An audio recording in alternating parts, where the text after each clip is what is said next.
Notre secours est dans le nom du Seigneur, qui a fait le ciel et la terre. Bienvenue dans un nouveau livre aujourd'hui, le livre d'Esther. Je me suis dit que, après Daniel, qui est quand même assez lourd, ça allait faire du bien de prendre quelque chose de plus léger, non? Qu'est-ce que vous en pensez? Et puis, ça marche assez bien dans ma chronologie. Avec Ézéchiel, avec Isaïe, on était dans l'exil à Babylone. Avec Daniel, on était à cheval entre Babylone, quand Daniel avait commencé sa carrière de mage, et puis l'Empire perse. On a vu comment est-ce qu'il terminait sous l'Empire de Cyrus. Et on voyait que Daniel était en train de nous décrire tous les événements qui allaient arriver par-delà l'Empire perse quand les Juifs allaient revenir à Jérusalem. De fait, Cyrus va publier un célèbre édit permettant aux Juifs de revenir à Jérusalem, 538 avant Jésus-Christ. Une partie des Juifs est donc revenue à Jérusalem pour le reconstruire. On en parlera bientôt, il y aura des livres entiers consacrés à leur aventure. Mais nous, pour l'instant, on va encore rester un petit peu du côté de l'exil, parce que tout le monde n'est pas revenu. Je vous amène dans ce livre du côté de Suse. Suse, c'est la nouvelle capitale de l'Empire. Cette fois-ci, c'est plus l'Empire babylonien, c'est l'Empire perse, on a dit, qui lui avait succédé. Nous arrivons au cœur de ce grand empire. Suse, pour que tout le monde repère bien, vous êtes du côté de l'Iran, dans le sud-ouest de l'Iran, près de la frontière avec l'Irak. Bon, mais l'Iran n'existe pas encore, pour l'instant c'est l'Empire perse. Beaucoup de Juifs sont restés dans ce qu'on appelle la diaspora, et ce sont leurs aventures à travers les yeux d'une jeune fille, Esther, que nous allons suivre. L'empereur désormais ne s'appelle plus Cyrus le Grand, dans le livre il s'appelle Ahasuérus, que l'on identifie parfois à Artaxerxès, même si, vous verrez, ce n'est pas vraiment à proprement parler un livre historique. Aujourd'hui, nous plantons le décor. Esther, chapitre 1.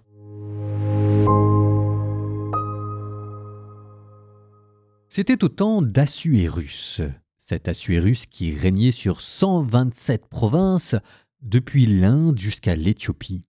En ces jours-là, comme le roi Assuérus siégeait sur son trône royal, qui est à Suse, la citadelle, la 3e année de son règne, il donna en sa présence un banquet pour tous ses princes et ses serviteurs, les chefs de l'armée de Perse et de Médie, les nobles et les gouverneurs des provinces.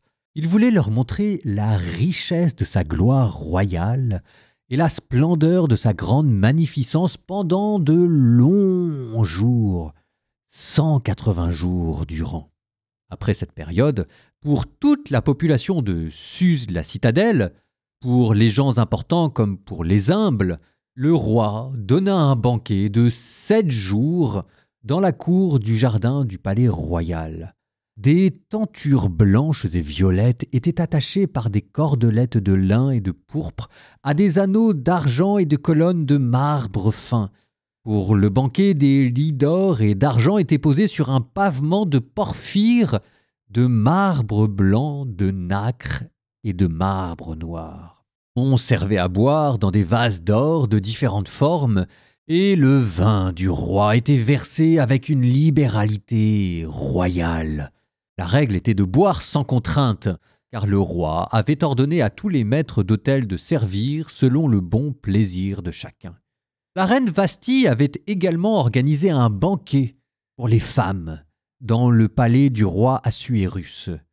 Le 7e jour, alors que le roi avait le cœur joyeux sous l'effet du vin, il donna l'ordre à Méouan, à Bizéta, à Arbona, à Bicta, à Abgata, à Zétar, à Carcasse, les 7 eunuques qui étaient au service du roi Assuérus, de faire venir devant le roi la reine Vasthi, portant sa couronne royale pour montrer sa beauté au peuple et aux princes, car elle était agréable à voir. Mais la reine Vasthi refusa de venir, selon l'ordre du roi transmis par les eunuques. Le roi en fut très irrité, et sa colère s'enflamma. Le roi s'adressa alors aux sages qui avaient la connaissance des temps, car toute affaire royale devait aller devant les spécialistes de la loi et du droit. Les plus proches étaient Karshena, Shétar, Admata, Tarchis, Mérès, Marsena, Memoukan, les 7 chefs de Perse et de Médie qui voyaient la face du roi et siégeaient au premier rang du royaume. Il leur dit « Que faire conformément à la loi pour punir la reine Vasthi de n'avoir pas obéi à l'ordre d'Assuérus, transmis par les eunuques. Mais Moukan prit la parole en présence du roi et de ses princes. Ce n'est pas seulement contre le roi que la reine Vasti a mal agi, mais contre tous les princes et contre tous les peuples, dans toutes les provinces du roi Assuérus, car son attitude sera connue de toutes les femmes et leur fera mépriser leurs maris, quand on leur dira « Le roi Assuérus avait ordonné de faire venir la reine Vasti en sa présence, et elle n'est pas venue. » Dès lors, aujourd'hui, les princes de Perse et de Médie qui auront entendu parler de l'attitude de la reine vont se mettre à répliquer à tous les princes du roi, et ce ne seront que mépris et colère. Si le roi le trouve bon, qu'il publie une ordonnance royale qui sera inscrite dans la loi de Perse et de Médie et sera irrévocable. Selon cette ordonnance, Vasti ne paraîtra plus en présence du roi Assuérus qui donnera son titre de reine à une autre meilleure qu'elle. Et le décret que le roi aura publié sera connu dans tout son royaume, et il est grand. Alors, toutes les femmes auront du respect pour leur mari, du plus important au plus humble. La proposition plut au roi et au prince, et le roi agit selon les conseils de Memucan. Il envoya des lettres dans toutes ses provinces, pour chaque province selon son écriture, et pour chaque peuple selon sa langue, afin que tout homme, parlant la langue de son peuple, fût maître dans sa maison.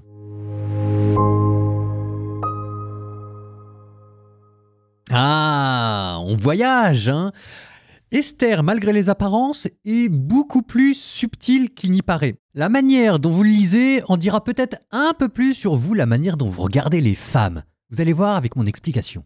La première façon de lire Esther, en tout cas celle que j'avais quand j'avais 12 ans, et peut-être même quand j'avais 25 ans, c'était de prendre ça au premier degré, quoi. Et de fait, quand j'avais 12 ans, je le lisais au premier degré, même quand j'en avais 25 d'ailleurs, et sans me l'avouer à moi-même, j'étais secrètement amoureux de la princesse Esther. Et il n'y a pas que moi. YouTube aussi est rempli de films qui prennent tout ce livre-là au premier degré. Et le roi est beau, et la reine est belle, et il y a des colliers d'or, il y a des parfums, il y a des immenses palais, il y a des harems. Et il y en a pour tout et partout, et ça dégueule d'or de tous les côtés. Amour, gloire et beauté. Et ça m'amuse parce que maintenant que je suis devenu vieux, je m'aperçois que cette lecture au premier degré du livre d'Esther transforme ce conte en fantasme et l'imaginaire en kitsch. Sauf que, comme je vous le disais, comme je suis devenu vieux, j'ai appris à regarder dans le texte, il y a quand même un ou deux trucs qui collent pas. En tout cas, qui nous choquent. Assuérus qui demande à la reine Vasti de venir, et la reine Vasti qui refuse de venir. On se dit, elle a bien fait. C'est quoi ce petit despote là? C'est quoi ce petit homme qui pense qu'il est le maître de sa femme et qui peut, sur un claquement de doigts, la faire venir? Allez hop, montre-nous ta beauté. Puis on se dit, mais d'ailleurs, c'est qui cet Assuérus là? Il passe son temps à boire. Est-ce que c'est comme ça qu'on gouverne un empire? Alors on passe à un deuxième niveau de lecture. Cette fois-ci, on n'est plus dans le kitsch. On se dit, est-ce que le livre d'Esther, c'est pas en fait une farce?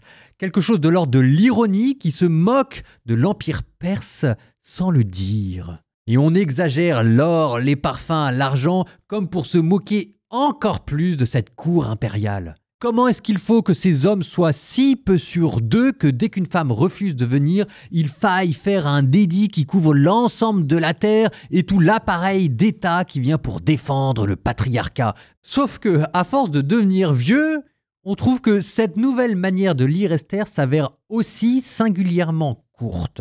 On se dit, mais est-ce que quand même, dans le texte, il y a un moment donné, on dit ouvertement une parole méchante contre Assuérus?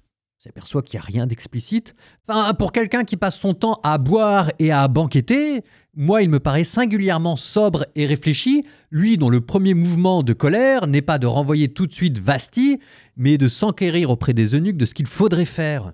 On n'est pas dans un caprice, là. Et Vasti qui refuse de venir. Mais qui fait un caprice ici? Le roi ou la reine? Évidemment, on ne vous dit pas pourquoi elle refuse. Donc nous, on imagine le pire. On imagine que c'était l'empereur qui voulait se moquer d'elle ou qui voulait l'exploiter ou qui voulait la réduire à son statut de femme. Mais rien dans tout le texte qu'on entendra ne justifie une pareille interprétation. Enfin, je vais pas spoiler, mais vous allez voir que Assuérus se comporte bien vis-à-vis d'Esther. Donc, est-ce que c'est pas plutôt nous à vouloir plaquer tout de suite nos questions modernes sur le patriarcat et les rapports hommes-femmes qui ne sommes pas en train de déformer ce que dit le texte. Alors, je suis désolé pour tous ceux qui voudraient que la Bible remette tout de suite en cause. Un jour, le patriarcat sera remis en cause. Ben, pas là. Il va falloir attendre encore un peu. Ça arrivera dans le Nouveau Testament, avec Jésus, avec Saint Paul, qui va affirmer la pleine et entière égale dignité et de l'homme et de la femme. Ben, c'est peut-être dommage, mais voilà quoi. On n'a pas dit non plus que Esther était le sommet de la révélation. En attendant, c'est pas une raison pour déformer le texte. Mais alors du coup, comment est-ce qu'on va lire Esther? Est-ce qu'il faut en revenir à une lecture au premier degré? On va se mettre tout d'un coup à rêver parce qu'on trouve que le kitsch c'est beau. Eh ben, je pense qu'il existe encore un troisième degré de lecture, et pour le coup, c'est celui qui me parle. C'est d'envisager Esther, je vous l'ai mis juste après Daniel, il y a une raison. C'est d'envisager Esther comme un livre apocalyptique. Encore, on va encore avoir les révélations et les songes avec des monstres horribles. Non, pas dans le livre d'Esther. Le livre d'Esther, c'est un conte. Alors comment est-ce qu'on peut être à la fois un conte et un conte apocalyptique? C'est là où ça devient intéressant. Apocalyptique, ça veut dire qu'il révèle le secret de l'histoire, qu'il y a une vision cachée sous-jacente dans ce texte. Et de fait, je pense qu'il y en a une. Quitte à spoiler, et tant pis, je pense que de manière très précise, il y a une vision qu'on va voir dans le livre de l'Apocalypse à la fin de la Bible et qu'on retrouve ici en germe. Cette vision, c'est celle d'une femme dans le ciel, drapée par le soleil et qui écrase le serpent par son talon. Je pense que cette vision, que peut-être vous connaissez dans l'Apocalypse, c'est elle qui parcourt le livre d'Esther. Sauf que, à la différence de Daniel, ça va pas être un mage, un prophète ou un visionnaire qui tout d'un coup va être ravi en esprit pour voyager dans des mondes extraordinaires et avoir des visions hallucinantes pour nous démontrer cette vision à coup de monstres hybrides, de statues. Non, ça va être une autre manière de voyager. On va vous emmener par-delà le voile, on va vous dévoiler l'histoire, mais en vous emmenant par la main avec un conte. On va vous raconter une histoire. Il était une fois, et c'est comme ça qu'on vous introduit dans cette vision. Il était une fois une cour impériale avec 7 eunuques, comme plus tard il y aura au ciel les 7 esprits qui servent Dieu. Il était une fois des lois immuables qu'on ne pouvait pas révoquer, comme dans le cosmos il y a un gouvernement et des lois qui gouvernent le cours de toutes choses. Il était une fois un banquet extraordinaire qui durait 6 mois, comme avant il y avait le banquet dans le jardin d'Éden, et comme plus tard à la fin des temps il y aura le festin des noces. Il était une fois un royaume avec 120 satrapies. Dans l'Empire perse, il n'y en avait que 30. Mais là, tout d'un coup, on vous montre l'étendue de l'univers en entier. On est en train de vous parler d'or, de parfums, dans tout un vocabulaire qui évoque la liturgie du temple. Oui, le livre d'Esther, c'est pas un fantasme kitsch, c'est pas une farce ironique, c'est un songe déguisé sous forme d'un conte. Proverbe 15, 30, 33. Un regard lumineux réjouit le cœur, une bonne nouvelle donne des forces. Qui sait écouter les leçons de la vie aura sa place entre les sages. Qui refuse l'éducation se méprise lui-même, qui écoute les leçons gagne en intelligence. La crainte du Seigneur est école de sagesse, avant les honneurs, l'humilité.